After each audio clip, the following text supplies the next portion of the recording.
Olá pessoal, nós faremos agora a correção do Exame Nacional de Acesso ao Prof. Letras de 2023. As questões desta prova referem-se ao texto abaixo. Por que incluir práticas pedagógicas de mídia e educação nas escolas? Como formar crianças e jovens em um mundo saturado de mídia?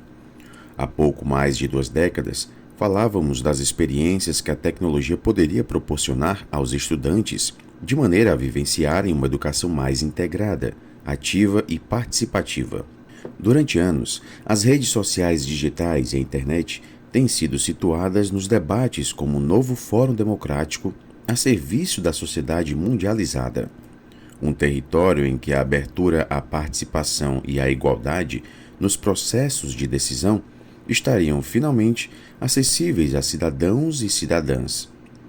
Ao contrário disso, atualmente, em tempos de desinformação, de cyberbullying e de controle informativo, propagam-se os impactos nocivos que a exposição midiática tem causado, principalmente nos mais jovens. Em muitos sentidos, a defesa da liberdade e da igualdade tem se tornado uma força potente nas redes digitais e muitas vezes se constituído em um processo ideológico de mascaramento das relações sociais. Ainda que não pretendamos dar ênfase nem em uma coisa nem em outra, estamos convencidas de que todas essas vertentes, apesar de contraditórias, são expressões de uma sociedade mediatizada. Ancorados nas tecnologias digitais, os estudantes de hoje parecem apáticos ante as pedagogias tradicionais de ensino. Há uma força ao alcance das mãos que os atrai, como um imã, e que os convida a sair de cena e a nunca mais se desconectar. Outro dia, durante uma aula, uma de nós falou com os alunos do ensino médio sobre a impossibilidade de usarem um celular na escola, salvo quando orientados pelos professores. Eles entraram em pânico. Até os mais desatentos acordaram. Havia uma onda de pavor nos olhares incrédulos, e felizmente ou não, ficaram aliviados quando se revelou que não seria exatamente assim. Também como um exercício em sala, vez ou outra, logo no início da aula, por volta das 13 horas, pede-se aos alunos que consultem em seus celulares a função tempo de tela, nas configurações, e, pasmem, a essa altura do dia, muitos já ultrapassaram o tempo de 9 horas de conexão diária. Mas como pode ser? Simples assim, sendo. Deixam de dormir, comer, estudar, interagir com outros estudantes para vivenciarem sua imersão diária ao dispositivo móvel. E tais excessos de consumo não costumam ser a exceção. No lastro de todas as mudanças sociais, os estudantes têm incorporado cada vez mais elementos midiáticos em seus processos de socialização e também em seus processos identitários.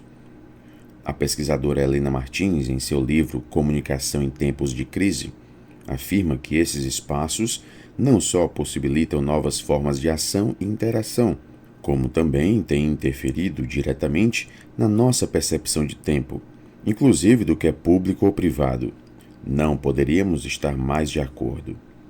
A técnica também tem impactado na nossa forma de percepção como sujeitos, seja individual ou coletivamente.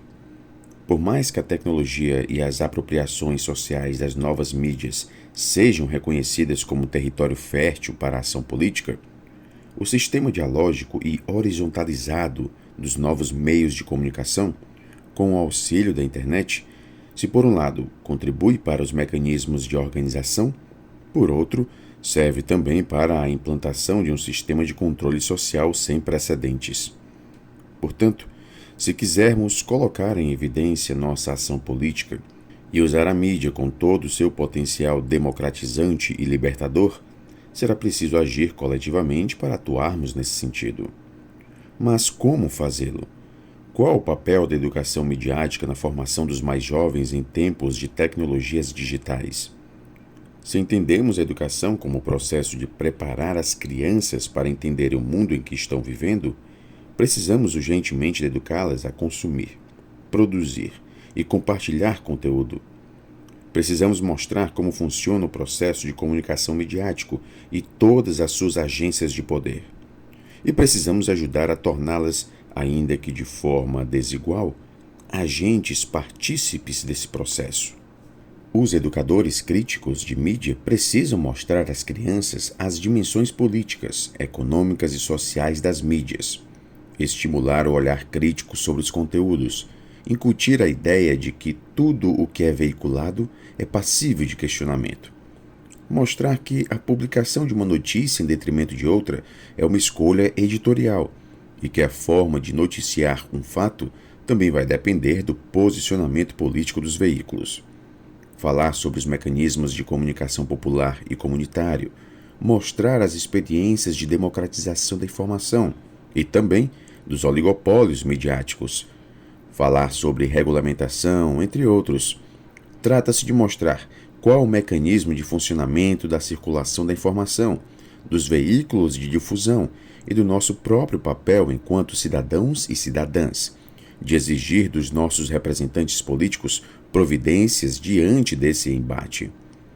Apesar de documento da Base Nacional Comum Curricular, a BNCC, homologado pelo Ministério da Educação no final de 2018, reconhecer que todo esse quadro impõe à escola desafios a cumprimento do seu papel em relação à formação das novas gerações e que a escola eduque para usos mais democráticos das tecnologias e para uma participação mais consciente da cultura digital, são poucas as experiências escolares que atuam a partir dessa dimensão educacional, em uma fusão entre mídia e cidadania, entre cultura e participação.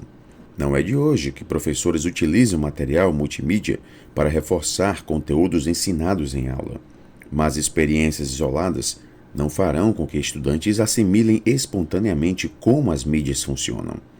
Em outros casos, algumas escolas têm levado experiências de educação para a mídia, em projetos realizados em parceria com grupos de pesquisa vinculados a universidades, como acontece no Espírito Santo por meio da parceria realizada entre as escolas estaduais e o projeto de extensão Comunicae, Educação para a Mídia, vinculado ao Observatório da Mídia, grupo de pesquisa e ação adscrito no Departamento de Comunicação da UFES. Ainda assim, trata-se de ações pontuais que acontecem durante um trimestre de forma optativa. Nesse último caso, ainda que pontualmente, essa experiência possibilitou uma aproximação com parlamentares do Estado, com o objetivo de elaborar a proposta do projeto de lei estadual número 587/2021, que prevê a inclusão da matéria Educomunicação, leitura e educação para as mídias nos currículos dos ensinos fundamental e médio, nas escolas públicas e privadas da rede de ensino estadual do Espírito Santo. O projeto de lei consta em tramitação na Assembleia Legislativa.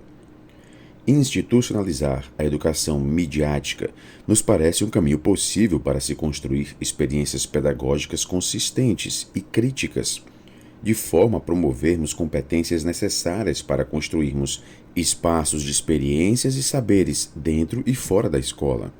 Para isso, faz-se necessário planejar um conjunto de ações no contexto dos ambientes formais e não formais de ensino, como escolas, associação de moradores, conselhos comunitários, coletivos, fóruns e outros. Torna-se fundamental mediar as experiências desde cedo, a partir de educadores formados na área, comprometidos em disseminar tais pedagogias por toda a escola, de forma que cada professor, a partir de suas práticas docentes, também possa aplicar tais conhecimentos em suas abordagens pedagógicas, de forma transversal e crítica. Aos governos conservadores, pouco lhes importa instituir tal prática pedagógica. Em tempos de desinformação, em que se usam fake news como principal arma eleitoreira, não interessa ver alunos aprendendo a criticar mídia. Portanto, mais uma luta a se travar junto às instâncias políticas em âmbitos municipal, estadual e federal. Pois bem, pessoal, se comparado aos exames anteriores, nós temos aqui um texto, que acaba ocupando praticamente 2 laudas, um texto bastante extenso para um exame como esse. E assim como nós estudamos em nosso curso, tomando por base as questões elaboradas pela própria Comperv, nos simulados que nós postamos no curso, a gente vai ter aqui basicamente aquela mesma estrutura de questões, né? As questões relacionadas aos aspectos macroestruturais do texto, como a tipologia, o gênero textual, propósito comunicativo, né? Então, tudo aquilo que nós vimos nos simulados com questões elaboradas pela Comperv, nós estamos vendo aqui também presente nesse exame, ok?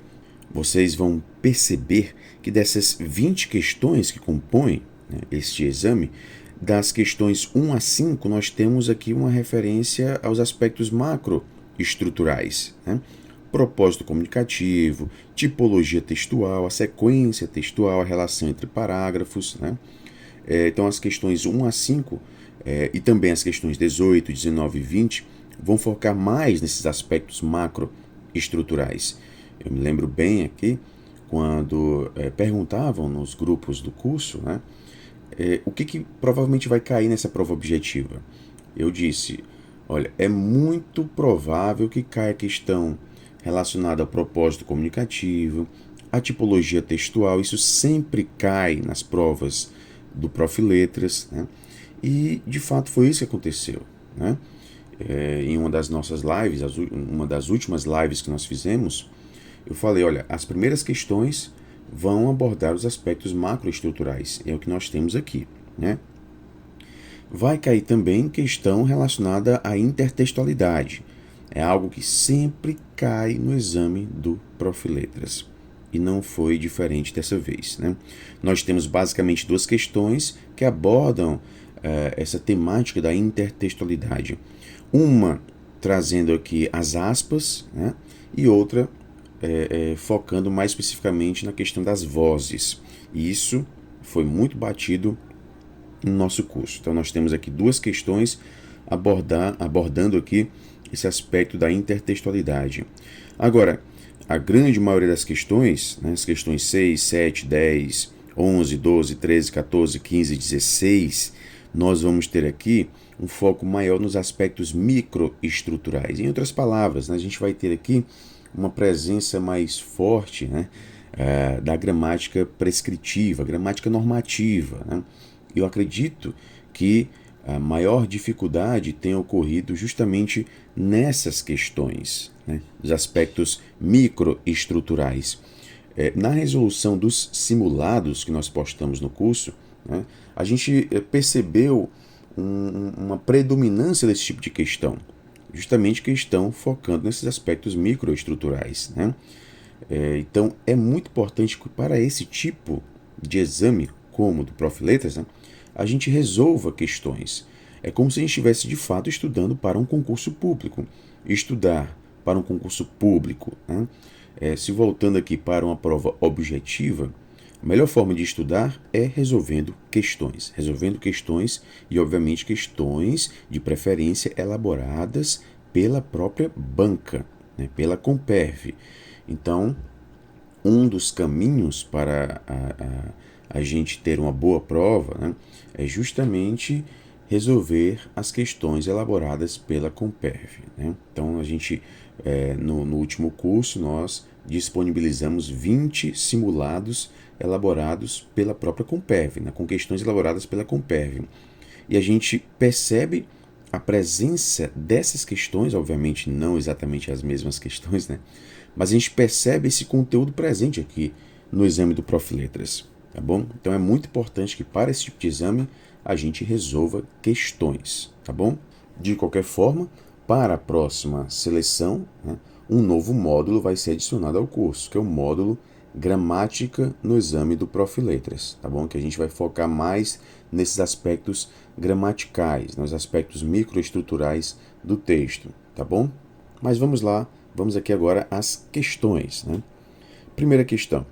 O texto de forma predominante. Então, veja, nós temos aqui logo na primeira questão essa palavra que se faz presente em muitos outros exames do Prof. Letras, né? E nos exames também que nós fizemos nos simulados, né? Essa palavrinha predominante. O que predomina em todo o texto? E assim como nós vimos justamente nas videoaulas de correção dos simulados, né? Como é que a gente identifica isso que predomina? Justamente fazendo a revisão de todo o texto, identificando o que vai predominar em cada parágrafo, né? Ver o que predomina em cada parágrafo e depois a gente vai ter aqui uma visão ampla de todo o texto. Por quê? Porque esse tipo de questão vai trazer nas opções, né, informações que de fato estão presentes no próprio texto, mas são informações específicas de alguns parágrafos.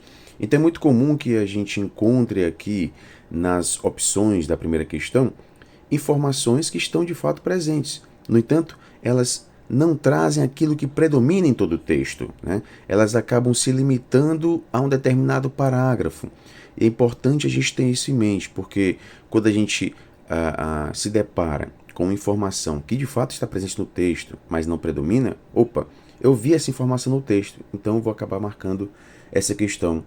Mas não, né? Aquela informação não predomina. Ela está presente no texto, mas ela não predomina em todo o texto. Então é importante a gente ter isso em mente. O texto está dividido em 11 parágrafos. Vamos ver aqui o que predomina em cada parágrafo. No primeiro parágrafo, nós temos uma pergunta muito importante. Como formar crianças em um mundo saturado de mídia? Então, basicamente aqui é a questão da formação das crianças, né? Formação dessa juventude. Então, nós temos essa relação da mídia na educação, né? Como levar a mídia para a formação de crianças e jovens. Então, essa relação mídia e educação no primeiro parágrafo. No segundo parágrafo, nós temos aqui uma atenção dada aos problemas causados pela exposição midiática. No terceiro parágrafo, nós temos aqui esse choque das novas tecnologias digitais com a pedagogia tradicional de ensino. Como se essa pedagogia tradicional não estivesse aqui adaptada para receber essa tecnologia digital.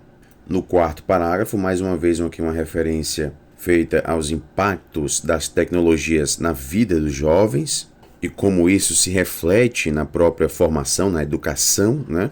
No quinto parágrafo, uma referência feita a essa incorporação dos elementos midiáticos na própria educação. No sexto parágrafo, uma pergunta que já nos traz aqui aquilo que vai predominar nesse parágrafo. Qual o papel da educação midiática na formação dos mais jovens em tempos de tecnologias digitais? Então, basicamente aqui, a educação midiática. No sétimo parágrafo, a necessidade de os educadores críticos de mídia mostrarem às crianças as dimensões políticas, econômicas e sociais das mídias. Então, nós também temos aqui essa continuidade da temática educação midiática. No oitavo parágrafo, há aqui uma crítica, né, no sentido de mostrar que essa educação midiática, apesar de já estar presente, inclusive, nos documentos normativos, né, são poucas as experiências escolares que atuam a partir dessa dimensão educacional. No nono parágrafo, nós temos aqui algumas ações que já são feitas, né, voltadas aqui para essa educação midiática, como o fato de professores utilizarem material multimídia para reforçar conteúdos ensinados em aula. No décimo parágrafo, a necessidade de institucionalizar a educação midiática como um caminho para se construir experiências pedagógicas consistentes e críticas. E no 11º parágrafo, a educação midiática como uma ferramenta para se combater as fake news, que inclusive são utilizadas como armas eleitoreiras. Então, pessoal, analisando aqui todo o texto, de fato o que vai predominar é a educação midiática, a importância da educação midiática. É isso que vai predominar, tá bom? Então vamos aqui às opções. Na opção A, nós temos: justifica o comportamento apático dos jovens estudantes submetidos a pedagogias tradicionais de ensino. Falso, né? Não é isso. De fato, nós temos aqui uma referência feita a esse comportamento apático, há aqui a presença da pedagogia tradicional, mas isso não predomina em todo o texto. Isto está limitado a um parágrafo do texto, tá bom? Opção B, ratifica, ou seja, assegura, né, reforça a visão positiva e amplamente propagada de que a internet e as redes sociais são espaços democráticos à disposição da sociedade. Não há essa referência aqui. Na verdade, o parágrafo 2º ele vai de encontro ao que está presente nesse item B. Ao falar dos impactos da desinformação, do cyberbullying, do controle informativo, né? Então, no parágrafo 2º, nós vamos ter justamente os impactos nocivos dessa mídia. Opção C explica sobre o papel da educação midiática na formação dos jovens inseridos em uma sociedade regida pelas tecnologias digitais. Bem, pessoal, primeiro que o que predomina no texto, de fato, é a educação midiática, mas não relacionadas unicamente aos jovens, mas sim aos estudantes. Portanto, inseridos aqui crianças e jovens. Então, o que vai predominar em todo o texto é essa referência feita ao estudante e não aos jovens. E outro ponto importante, esse verbo explica. Há claramente aqui neste texto um posicionamento, né? Um posicionamento que vai ao encontro, né, dessa educação midiática. Então, defende-se que a importância da educação midiática são trazidos argumentos no sentido de reforçar a importância da educação midiática. Então, não há aqui meramente uma explicação, há um ponto de vista defendido, ok? Então, são esses pequenos elementos que nós devemos levar em conta, né, para marcar ou não marcar uma opção em uma questão, tá bom? São detalhes muito importantes. Então, essa opção C não deve ser marcada, porque isso não predomina em todo o texto. A opção D considera, então veja, considera. Já há aqui um elemento subjetivo, né? Já há aqui um ponto de vista. Considera a educação midiática como uma possibilidade. Também outra referência importante, né? Possibilidade e não uma certeza. Essas palavras que nos trazem certeza, né? Sempre, nunca, jamais, dificilmente vão trazer uma opção verdadeira. Mas aqui nós temos uma possibilidade, né? Então, considere a educação midiática como uma possibilidade para promover uma educação crítica do estudante. Exatamente isso que vai predominar no texto. A educação midiática se faz presente em todo o texto e, ao trazer também os problemas ocasionados pela mídia na vida dos jovens, né, nós temos aqui a importância dessa educação crítica. Uma educação midiática que promova uma educação crítica. Portanto, é esta opção que deve ser marcada. Veja que na opção D nós temos aqui estudante e não jovem, né? Claro que jovem está inserido nesse campo do estudante, mas o estudante é muito mais amplo e essa amplitude que nós podemos perceber no texto. Segunda questão. De acordo com o texto, opção A. O desenvolvimento de ações que contribuem para a construção de uma educação midiática deve ser restrito ao espaço escolar?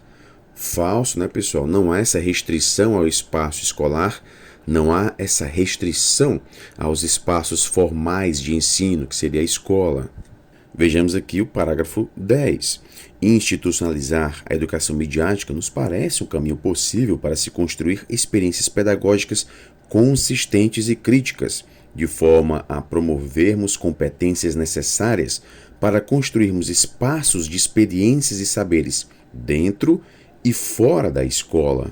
Para isso, faz-se necessário planejar um conjunto de ações no contexto dos ambientes formais e não formais de ensino, como escolas, associações de moradores, conselhos comunitários, coletivos, fóruns e outros.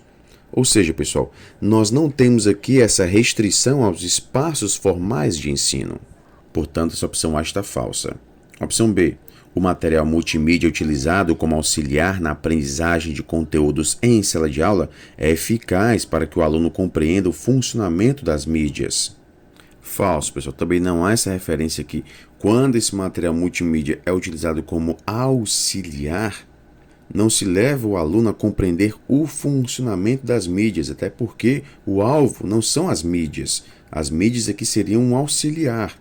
Então, o texto não nos traz que, utilizando as mídias como material auxiliar, vai levar os alunos a compreenderem o funcionamento das próprias mídias. Ok? Então, não há isso no texto. Opção C. O desenvolvimento de uma prática pedagógica que desenvolva a capacidade de criticar as mídias é de interesse de todos. Falso também, não há essa referência aqui a criticar as mídias, né? Desenvolver uma capacidade de criticar as mídias é de interesse de todos. E por que não é do interesse de todos? Basta a gente olhar aqui o parágrafo 11º, né? Com essa referência feita aos governos conservadores. Eles não têm esse interesse. Então, se nós temos apenas um elemento que não tem esse interesse, logo não é do interesse de todos. Opção D. O uso da mídia como poder de promover a democracia e a liberdade deve ser conquistado por meio de uma ação coletiva. Correta essa resposta. Exatamente essa é a opção. Isso está presente no 10º parágrafo. Com os ambientes formais e não formais de ensino, escolas, associação de moradores, conselhos comunitários, coletivos. Então, de fato, nós temos aqui uma ação coletiva. Então, a opção correta da segunda questão é a opção D, de dado. Terceira questão. A partir da leitura do texto, conclui-se que: opção A. As mídias sociais possibilitam a existência de fórum de discussão democrático jamais visto. Falso. Não há essa conclusão que nós podemos chegar, né, a partir da leitura do texto. Opção B. A pedagogia tradicional nunca foi um instrumento motivador da aprendizagem dos estudantes. Também falso. Vejam, nunca foi um instrumento motivador. De fato, nós temos uma referência feita à pedagogia tradicional, mas não se diz aqui no texto que ela nunca foi um instrumento motivador da aprendizagem dos estudantes. Portanto, está falsa. B. Opção C. As mídias sociais devem ser utilizadas como instrumento pedagógico para promover, de forma crítica, a aprendizagem dos estudantes. De fato, essa opção está correta. Opção D. A utilização das tecnologias possibilita aos cidadãos vivenciar uma sociedade cada vez mais igualitária nos processos decisórios. Não podemos chegar a essa conclusão no texto. Você pode até concordar com a opção, né? De fato, a utilização das tecnologias possibilita essa vivência dos cidadãos, né, em uma sociedade cada vez mais igualitária nos processos decisórios. Você pode até concordar com isso, mas não podemos chegar a essa conclusão a partir do texto. Nós devemos nos limitar ao texto, tá ok? Então, o fato de você concordar com o conteúdo de uma opção como essa não deve ser decisivo para você marcar essa opção como sendo a verdadeira. A gente deve se limitar ao que está no texto. Então, pelo texto, nós não podemos chegar a essa conclusão, ok? Então, a opção correta da terceira questão é a opção C, de casa. Quarta questão. Considerando-se a progressão discursiva no texto. Opção A. Os parágrafos 9, 10 e 11 funcionam como conclusão. Parágrafos de conclusão devem ser aqueles que partem de informações presentes em parágrafos anteriores. Então, é como se a gente não tivesse aqui a presença de informações novas em parágrafos de conclusão. Reparem que no 9º parágrafo, nós temos aqui a referência feita às escolas que levam experiências de educação para a mídia. Temos o projeto de extensão Comunicae, Educação para a Mídia, vinculado ao Observatório da Mídia, Grupo de Pesquisa e Ação adscrito no Departamento de Comunicação da UFES. Então, não é o 9º aqui, não é um parágrafo de conclusão. Nós temos aqui informações que se fazem presentes no desenvolvimento do texto.